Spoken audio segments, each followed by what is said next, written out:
예, 월요일 묵상의 시간입니다. 하나님은 왜 사람들에게 당신을 거절할 수도 있는 자유의지를 주셨을까? 하나님은 왜 사람들에게 당신을 거절할 수도 있는 자유의지를 주셨을까? 이런 제목으로 또 오늘 묵상, 이번 주간 묵상 시작하겠습니다. 자, 드디어 이제 구약의 맨 마지막 책, 말라기입니다. 아직 시가서 5권이 남아있지만, 지난 2022년 1월부터 시작한 지 거의 1년 한 7개월에 걸쳐서, 2년 7개월에 걸쳐서, 이제 구약 4000년의 마지막 부분까지 오게 됐습니다.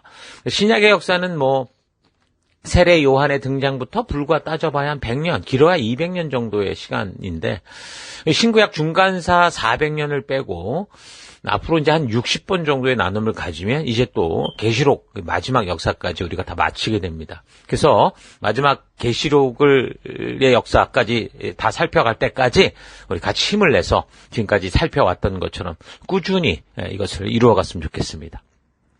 자, 우리가 그동안 구약을 살펴보면서 가장 많이 알게 되고 발견하고 느끼게 된 게 뭡니까? 자, 우리의 퍼즐 조각 같은 성경 지식이죠. 그래서 이제 성경의 이야기를 모르는 게 없는 것 같은데, 그렇다고 확실하게 안다고 하지도 못하는, 그러니까 많은 부분이 알쏭달쏭하고 또 알 듯 모를 듯한 그런 상태. 내가 이렇게 알고 있었는데 누가 다른 소리를 하면은 전혀 뭐가 진짜인지 알지 못하는 그런 상황이었죠. 그래서 우리가 알고 있는 성경 지식은 가짜는 아니지만 큰 그림이 그려져 있지 않고, 다시 말하면 청사진을 보지 못하기 때문에, 역사의 순서를 따라 그걸 그려내지 못했기 때문에 다 조각난 퍼즐만 가지고 있다는 겁니다. 큰 그림이 뭔지도 모르고 그냥 퍼즐만 갖고 있는 거예요. 그래서 우리가 그것을 잘 맞추기만 하면 됩니다. 그게 이제 가장 좋은 게 성경을 역사적으로 살피는 거라고 그랬죠. 그래서 자기가 알고 싶은 것만, 또 가지고 있는 걸 가지고 전부 자기식으로 해석을 하고 있기 때문에 사실 그건 참 우리가 큰 그림을 보지 못하는 건 문제가 될 수 있다는 거예요. 성경을 자꾸 과잉해석하거나 완전 자기 원하는 대로 풀어버리니까. 그래서 참 중요한 하나님의 마음과 뜻이 담긴 하나님의 그 기대, 하나님의 뜻, 하나님의 의도를 알지 못하고 그냥 자기가 생각한 완전히 자기 종교를 만드는 경우가 많은 거죠.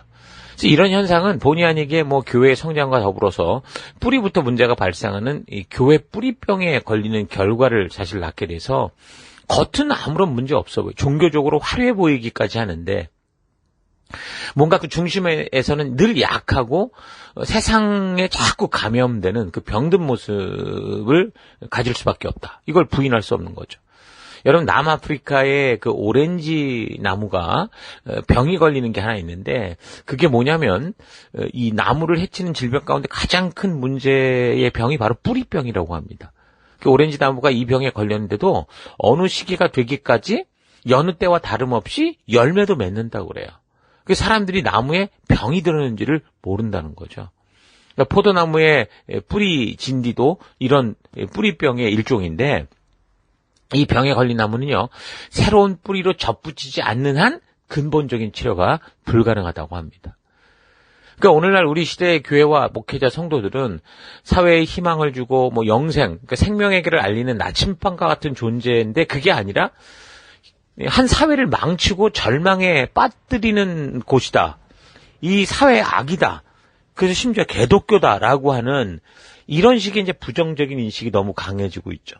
그래서 이런 현상이 드러나는 현실에 서서 우리가 할 일은 그저 사회 친화적이고 세대 친화적인 새로운 프로그램을 또 자꾸 만들어서 사람들이 자꾸 진정한 말씀을 대하지 않고서도 자신의 관심, 종교적 관심, 또 자기가 원하는 것을 찾아낼 수 있는 어떤 방법이다라는 식으로 이끌려는 게 아니고, 그동안 사회로부터 손가락질 할 수밖에 없게 했던 그 근본적인 이 태도, 잘못된 태도, 말씀을 바르게 알지 못해서 자기가 원하는 식으로 하나님을 이해하고 오해해서 이용하게 하는 이 세상의 우상과 다를 바 없는 그런 완전히 잘못된 생각들을 다른 그 어떤 것이 아닌 이 성경과 역사를 통해 이걸 바르게 해야 된다는 겁니다. 하나님의 진실한 뜻, 하나님의 신실한 마음, 그 하나님의 의도를 알아야 이 모든 것이 바르게 정리가 될 수 있는 거예요.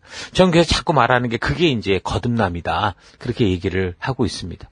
자, 그래서 우리는 성경을 읽고 말씀을 들을 때 이 역사적인 흐름을 통해 큰 그림을 그리는 거, 성경의 숲을 먼저 보는 일에 집중할 수 있길 바랍니다. 뭐 소설이 됐던 드라마가 됐던 여러분 시리즈가 된 어떤 걸 보게 된다면 당연히 1권이나 뭐 1부부터 순서대로 맞춰봐야 그 이야기가 쫙 전개가 되잖아요. 이해가 되잖아요. 내용의 전체가 바르게 파악될 수 있는 거 아닙니까?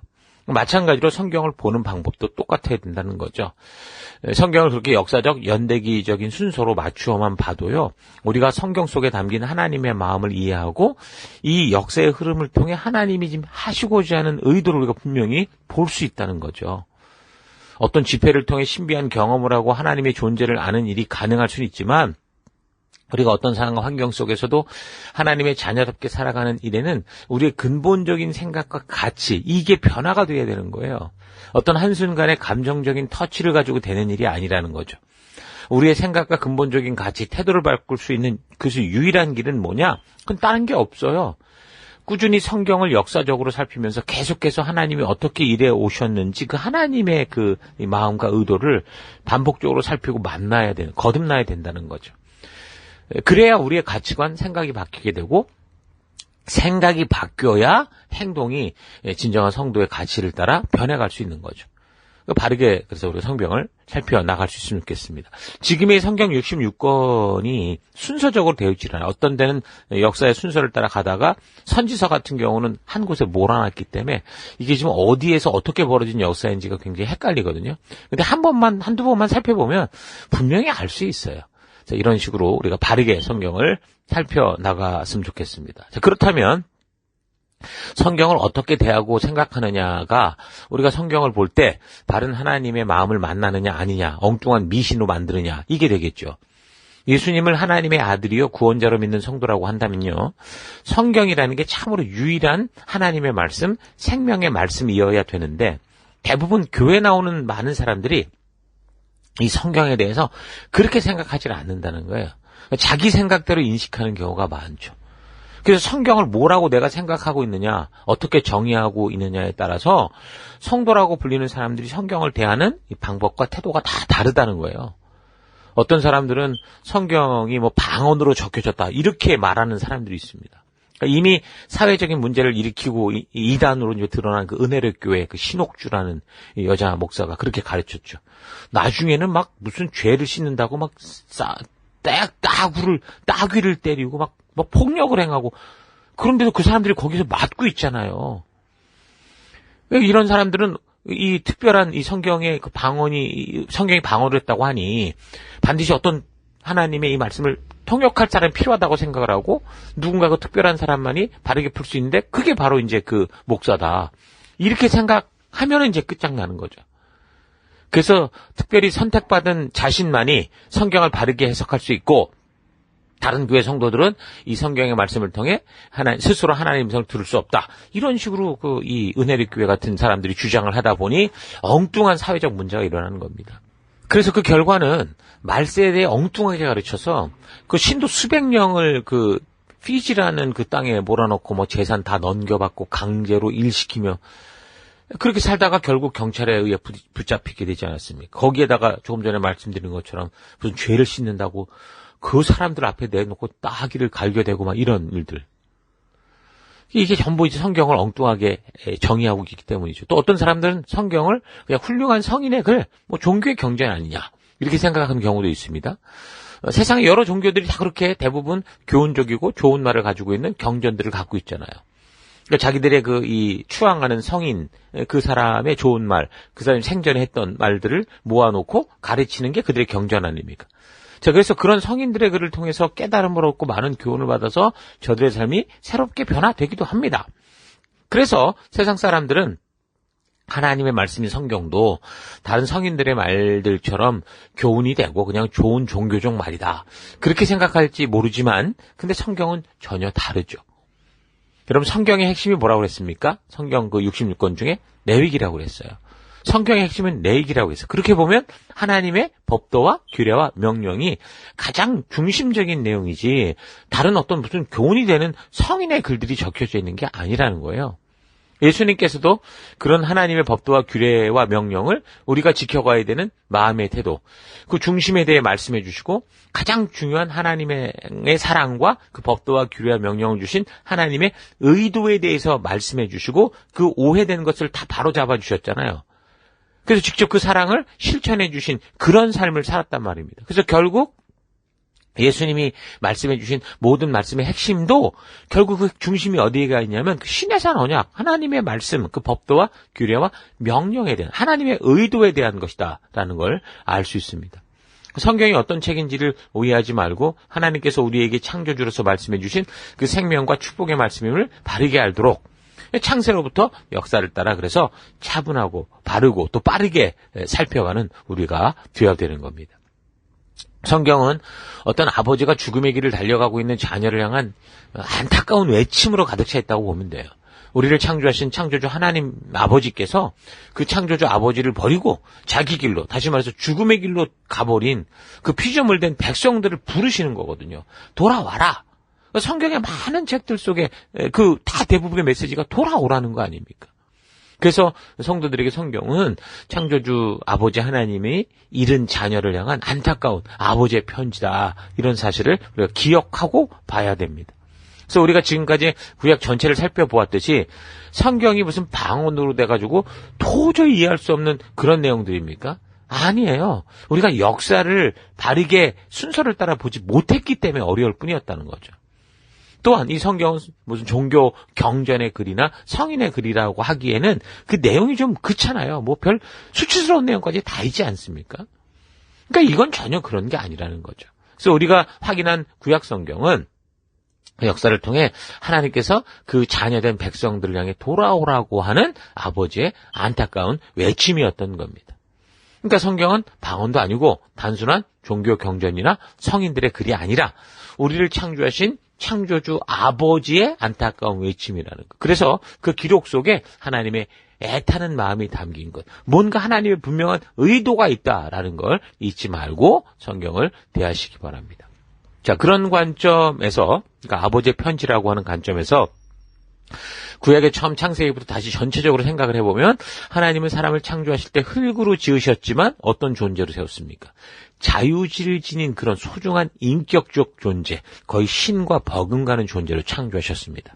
그러니까 자유지를 가졌다는 것은 하나님의 프로그램에 따라 조작되는 기계 같은 존재가 아니라 심지어 그를 창조한 창조주신 하나님의 뜻도 듣고 생각하고 거부할 수 있는 또는 수용할 수 있는 그런 존재가 됐다. 다시 말해서 신과 버금가는 존재가 됐다라는 거죠. 근데 그렇다면 하나님은 왜 도대체 사람들에게 당신, 창조주인 당신을 거절할 수도 있는 그런 의지를 주셨을까? 생각해보면 그렇잖아요. 그거는 악을 가능하게 하는 것도 자유의지지만 사랑이나 선이나 기쁨의 진정한 가치를 부여할 수 있는 또 유일한 것 또한 자유의지라는 거예요. 너무 중요한 거죠. 인간들로 누군가의 사랑을 받을 때 억지로 이렇게 막 할 수 없이 나한테 온다. 이거 참 안 좋지 않습니까? 그걸 누가 좋아하겠어요? 수많은 사람들 중에 다른 모든 것을 포기하고라도 정말 당신만을 내가 선택한다라는 그런 사랑을 기뻐하죠. 바로 이런 행복을 누리기 위해 인간은 뭐예요? 자유로워야 된다는 거죠. 비록 자유의지라는 것이 잘못 사용되면 큰 악이 될 수도 있지만 진정한 사랑을 만들 수 있는 또 유일한 방법이기 때문에 하나님은 바로 인간들에게 이런 자유의지를 주신 거예요. 하나님은 사람들이 당신이 가진 고도의 능력에 의해 조작돼서 그렇게 프로그램화돼 하나님을 찾는 게 아니라 정말 진정한 인격체로서 진정한 자유의지를 가지고 세상에 수많은 유혹과 즐거움과 사탄의 어떤 것들이 있다고 해도 뭐예요? 기꺼이 하나님을 선택하고 그 부르신 길을 따라가는 그런 사랑, 그런 관계, 그런 참된 사랑을 원하셨던 거죠. 자, 그런데 그런 존중과 사랑을 받고 축복을 받고 그렇게 창조된 인간이 그 놀라운 자유의지를 가지고 했던 첫 번째 일이 뭡니까? 하나님의 사랑과 신뢰를 배반하는 거였어요. 그래서 세상 사람들은 종종 하나님을 향해 비아냥거릴 때, 야, 하나님이 전지전능하다며 사람 만들어 놓고 사람이 그런 나쁜 짓 할 거 몰랐어? 그게 하나님이야? 아니면 알면은 다 조작 아니야? 이런 식으로 모든 계획을 알고 역사를 주관하신다는 분이 이런 식으로 일하냐? 이렇게 막 비아냥거립니다. 왜 그렇습니까? 세상 사람들은요, 신이란 그 존재가 초월적이고 전능해서 모든 걸 다 알고 자기 마음대로 하는 그런 존재로만 이해하기 때문에 그래요. 그래서 아마도 신이라면 그런 능력을 반드시 가져야 될 거고, 그렇지 않으면 저들에겐 신이 될 수 없다는 거죠. 여기가 이제 큰 차이라는 겁니다. 성경에 말씀하는 우리 하나님은 어떤 하나님이십니까? 이 땅의 유일한, 이 땅을 창조하신 그런 유일한 창조주 신이시지만 어떻게 하는 거예요? 우리와 어떤 당신의 뜻대로 막 무조건 굴종하고 복종하는 어떤 주종 관계가 아니라 오히려 사람을 친구라고 할 만큼, 이 먼지로 만든 이 존재를 친구라고 할 만큼 인격적 관계, 사랑의 관계를 원하시는 하나님이라는 거죠. 그러니까 이걸 모르면 성경을 수천 번 읽어도 이 뜻을 바르게 이해할 수 없습니다. 하나님은 우리를 그냥 신과 같은 인간관계가 아니라 인격적 관계, 사랑의 관계, 당신과 거의 대등한 그런 모습으로 대해주시는 거예요. 사랑이 뭡니까? 사랑을 잘 이해할 수 있는 게 아마도 그 가정 속의 부모님들, 가정이라고 봐요. 한 가정 속에서 한 생명은 어머니의 목숨을 내놓고 태어난 그런 존재 아닙니까? 근데 그렇게 어머니가 목숨 걸고 낳아서 또 아무런 요구 없이 무한한 희생과 헌신으로 그 생명을 책임지고 자라게 해주시죠. 보호해 주시죠. 그러다가 이 아이가 자라서 이제 다른 사람, 좋은 사람 만나서 저 사람 살겠다고 뒤돌아보지 않고 가도 어떻게 하는 거예요? 축복해주고 웃음으로 보내고. 근데 그러다가도 또 이 아들이 그렇게 살다가 지가 피곤하다고 돌아와도 짜증 부리고 무례하게 행해도 저들이 자녀라는 이유, 내가 낳았다는 이유 하나 때문에 한박 웃음으로 끝까지 받아주고 인내해주고, 응? 그 자녀 스스로 욕심과 탐욕에 무너져서 사회에 막 그런 악한 존재가 돼서 그런 나쁜 짓을 해도 이게 부모 탓이다, 내 탓이다 하는 그런 게 부모 아닙니까? 그러니까 아낌없이 주는 나무와 같이 자기의 모든 것을 끝까지 모든 걸 다 주고 포기하지 않는 그런 것이 바로 진정한 사랑의 모습인 거죠. 그래서 우리는 이런 부모님의 사랑을 통해 하나님의 사랑이 이런 거구나라는 것을 조금이나마 유추할 수 있는 거예요. 그냥 부모는 그런 부모인데도 우리를 버릴 수 있어도 하나님은 너희를 버리지 않는다라고 이사야 49장에는 또 그렇게까지 말씀하시죠. 이사야 49장 15절. 어머니가 어찌 자기의 젖먹이를 잊겠으며 자기 태에서 낳은 아들을 어찌 긍휼히 여기지 않겠느냐. 비록 어머니가 자식을 잊는다 해도 나는 절대로 너를 잊지 않겠다. 이렇게 얘기를 하는 거예요. 그러니까 부모는 우리를 버려도 하나님은 우리를 버리지 않는다고 말씀하는 거죠. 우리가 최고로 보는 사랑의 원형인 부모의 사랑보다 더한 사랑, 우리는 이것을 상상할 수밖에 없는 그런 귀한 사랑을 하나님이 우리에게 주신 거예요. 하나님은 그런 사랑의 관계를 먼저 우리에게 이런 사랑을 베푸시는 분이시죠. 그래서 그런 면에서 천사조차도 이런 사랑을 모르는 거예요. 왜요? 그들은 하나님의 이런 창조의 그런 어떤 피조물로 그냥 만들어졌기 때문이죠. 천사는 가정도 없고 애를 낳아보지도 않았고 자녀를 키워보지도 않았고 자녀였던 적도 없기 때문에 이런 사랑, 하나님의 전능하신 창조의 신이라고 하면서도 사람들에게 욕먹고 손가락질 당했고 참고 인내하고 울며 기다리는 이 사랑, 이 마음을 이해를 못하는 거예요. 이거 한 번에 쓸어버리면 될 거 아닙니까? 이런 식으로 얘기할 수밖에 없는 게 천사일 수 있지만, 그러나 하나님은 그 놀라운 사랑을 바로 우리에게 심으셨던 거죠. 그래서 하나님은 천사도 모를 그런 귀한 사랑, 자녀였고 부모였어도 온전히 다 이해할 수 없고 더 크고 놀라운 그런 사랑, 인간이 잘못했음에도 당신의 잘못인 것처럼 자신의 목숨을 주는 사랑, 당신이 만든 인간에게 배신당해도 돌아오라고 하는 사랑, 전능한 창조주 되신 하나님이 희생하고 욕을 먹으면서도 그 포기하지 않는 그런 사랑의 관계로 나를 창조하셨고 나를 그렇게 대해주시는 거예요. 어느 종교의 신이 이런 식으로 사람을 대합니까? 그러니까 하나님의 이런 진심을 모르는 세상의 사람들이나 다른 종교는 이게 1000번을 죽었다 깨어나도 이런 진실한 사랑을 이해할 수 없고 계속 이상한 대적하는 말들만 할 수밖에 없는 거죠. 그런 귀한 사랑의 하나님이 결국 그 사랑하는 사람들에게 더 이상 이야기할 수 없게 되는 이 상황, 그게 지금 말라기서, 우리가 이제 구약의 마지막을 살피는 이 상황이거든요. 이런 사실 잊지 마시고 우리가 이번 주간 이 말라기서를 읽어가면서 왜 이 역사가 이렇게 흘러갈 수밖에 없었는가? 하나님은 저 놀라운 그 놀라운 사랑으로 우리를 대해주셨는데 왜 그랬을까? 좀 깊이 묵상하는 시간들 되기를 바랍니다. 자, 오늘 하루 나는 정말 한 해 동안 하나님을 어떤 마음으로 만나왔는지 되돌아보십시다. 하나님은 인격적인 사랑을 원하시는데 나는 하나님을 아주 높은 신 중의 신이다라고 모셔놓고 결국 나의 삶에는 뭐라 하지 않고 내가 원하는 것만 능히 지원해주는 그런 분으로 만들어 오고 있지는 않았는가 좀 생각해 봤으면 좋겠어요. 하나님께서 우리에게 주신 자유의지와 사랑의 놀라운 선물을 오해해서 마치 내가 하나님 위에 있는 것처럼 그의 형상을 만들어내고 그래서 자기의 생각대로 움직여야 하는 그런 존재로 대해오고 있지는 않았습니까? 사람들은 스스로 자신을 신보다 높이 있다고 생각하지는 않지만 사람들은 자기의 연약함을 인정하면서도 결국 신을 자기 생각대로 자기가 바라는 대로 원하는 대로 움직이게 하려는 그런 자기 욕심에 가득 차 있다는 거 사실 부인할 수 없죠. 결국 내가 생각하는 하나님, 내가 원하는 대로 움직여야 하는 신이라고 생각하기 때문에 하나님이 주신 말씀도 그렇게 자기가 원하고 기대하는 대로 해석해버리고 풀어버리는 거, 그게 사람인 거예요. 그래서 성경을 통해 우리에게 계시해 주시는 하나님을 만나야 되는데 오히려 자기가 생각하고 추론해서 만든 하나님의 형상대로, 그러니까 금송아지 형상대로 생각하고 성경을 풀어가고 각본을 해가는 거죠. 그러니까 성경이 어렵고 하나님 말씀을 하지 않는 게 아니고요. 지금 다 자기 욕심으로 봐서 그래요. 자기 기대대로 하나님을 마음대로 각색한 그런 결과라는 거죠. 그동안 창세기부터 말라기까지의 말씀을 살펴오면서 무엇보다 성경을 통해 계시해 주시는 하나님의 바른 형상을 여러분 만날 수 있었기를 바랍니다. 하나님이 어떤 분이신지를 바르게 알아야 바른 믿음의 길을 걸어갈 수 있다. 이 사실 잊지 마시고 하나님이 우리 각자에게 주신 귀한 자유의지의 소중함을 알고 그것이 주는 자유와 또 책임에 대해 바른 깨달음을 통해서 마치 핵이라는 것이 잘못 사용하면 정말 위험하지만 그러나 바르게 사용된다면 인류에게 엄청난 에너지를 주는 것처럼 이 자유의지가 하나님의 사랑을 바르게 이해하고 사람과 하나님을 바르게 사랑해가는 에너지가 되도록 하는 여러분과 제가 되기를 바랍니다. 하나님과의 인격적 교제를 그래서 기꺼이 누리고 마음껏 누리고 그래서 이 하루가 정말 축복된 하나님과의 동행이 될 수 있기를 축원합니다. 정말 하루도 힘내십시오. 잠시 기도하겠습니다.